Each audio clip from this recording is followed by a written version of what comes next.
Looks like Aling Marie, the Sari Star store owner, and anti-DDS isn't done yet. Okay, here we go.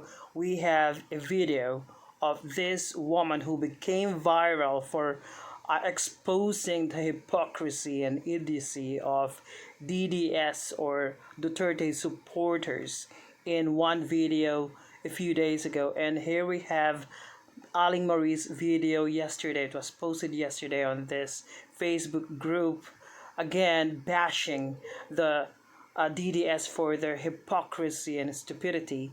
And I'm gonna simply tell you something about what you can do when asked or told by a DDS that you are a terrorist supporter.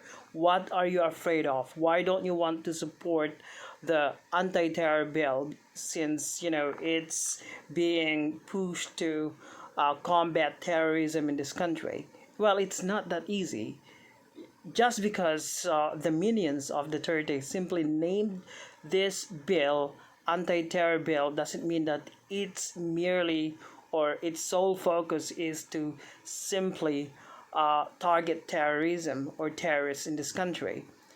As I discussed in my previous vlog, okay, the difference between the Human Security Act in 2007 under the term of Gloria Macapagal Arroyo and this anti-terror bill in this year 2020 is that this one attacks free speech or freedom of speech of every Filipino. All right, that's a difference. But when told by a DDS, okay, or a Duterte fanatic that what are you afraid of? You're probably supporting terrorists. Well, your answer must be witty as well. You can't turn the table on these morons by saying, well, the only supporters, last time I checked, of terrorism or terrorists in this country are those who have given up this country to a terrorist, homogenic empire, which is China. All right, China has been terrorizing our fishermen, the Filipino fishermen, our navy, okay, in the high seas, in the West Philippine Sea for years. The biggest terrorist in Asia is the Chinese Empire. And looks like we have a government that's willing to abet and aid Chinese terrorism, not just in the high seas, not just in the West Philippine Sea, but also within our territory, within the mainland of the Philippines. All right, and these people are traitors. All right, they've given up this country to the terrorists. Okay, if a Duterte is going to tell you, are you a terrorist supporter?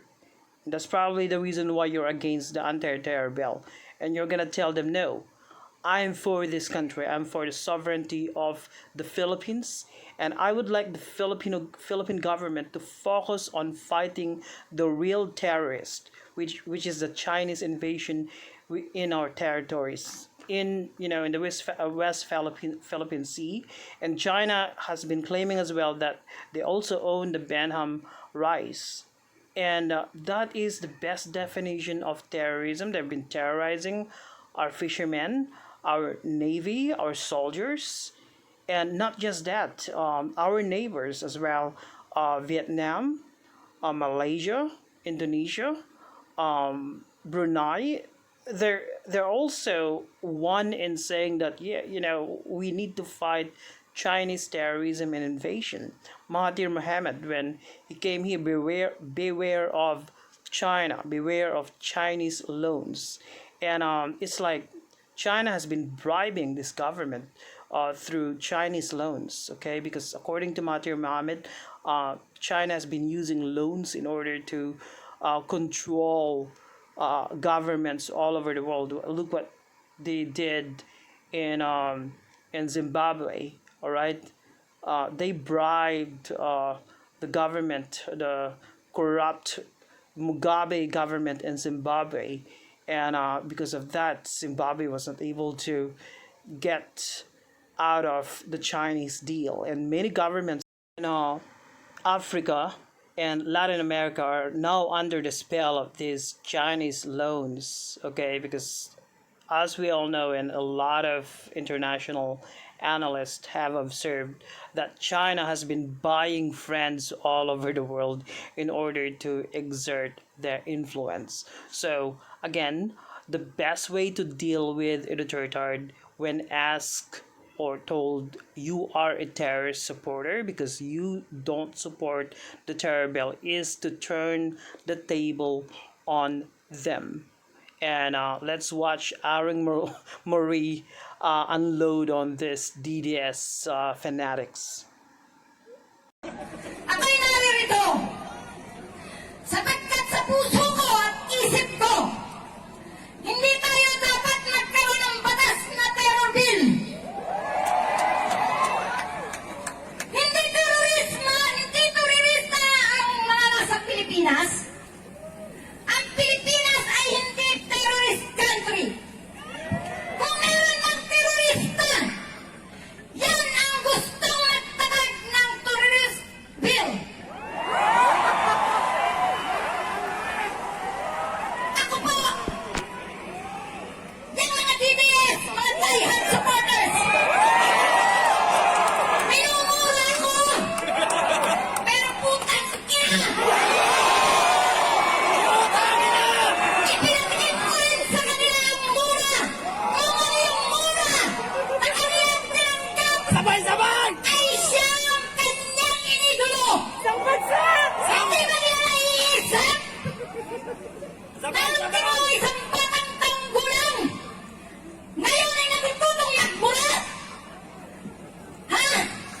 Meron pa din ang mga DDS? Kung meron lang, pakinggan nyo ang aking sasabihin. Di ba pinagmura ko kayo ng isang araw? Ay sapagkat gusto kong ipadama sa inyo kung ano ang salitang iniidolo nyo. Masakit, di ba? Masakit murahin. Masakit makarinig ng hindi maganda. Pero putang ina! Ganun! Mas masakit sa amin na pati ang aming Panginoon ay minumura. Kaya, itinatatag ang lintik na anti-terrorist bill na ito ay sapagkat upang hindi tayo makapalag kahit tayo sipain, kahit tayo ay murahin. Putang inang yan.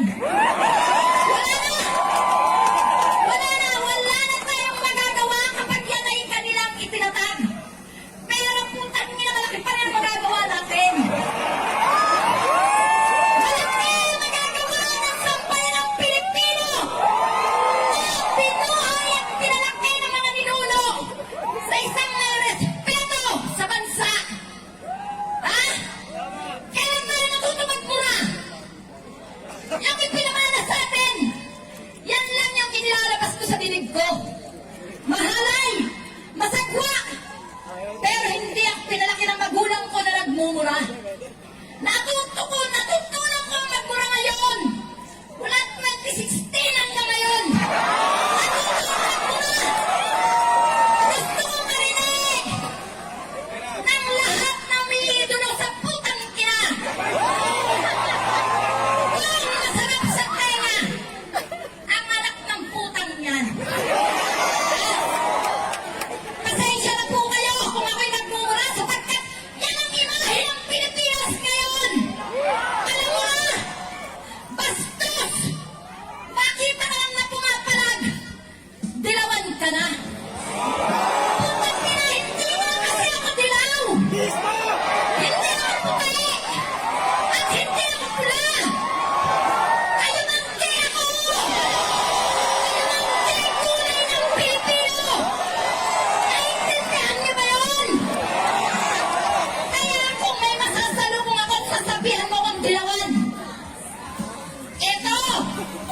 Itong kulay kalimangki na brasong ito. Maaari. Lampaso ko sa bibig mo. Hindi ako natatakot.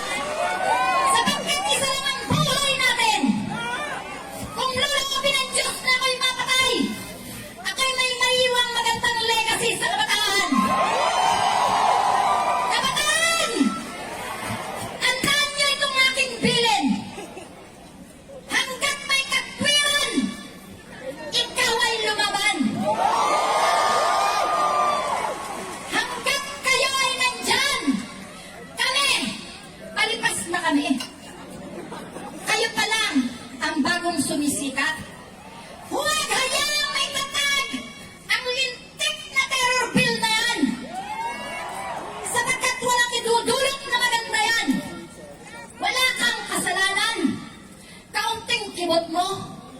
Ikaw ay paghihinalaan? Aktivismo, hindi terorismo. Ha?